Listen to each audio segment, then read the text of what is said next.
How to add and enable a free VPN on Windows 11.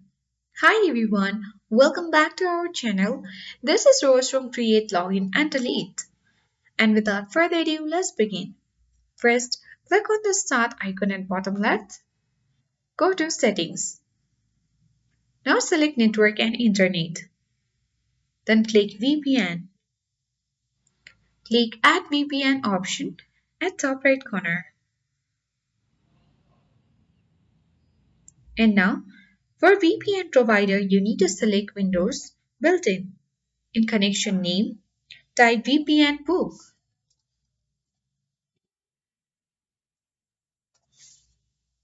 And now, you can easily open your browser and search for VPN book for free Open VPN. And then you can copy the server name from the website and paste it on your server name or address. You can easily set the VPN type to automatic.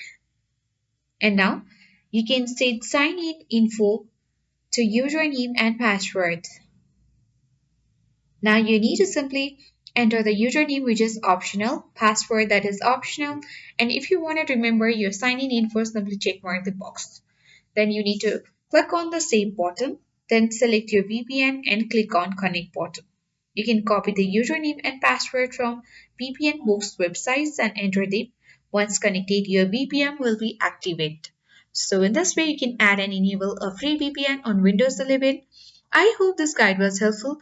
If it was, then do like, share, comment, and don't forget to subscribe. Thank you for watching, and I'll see you in the next video.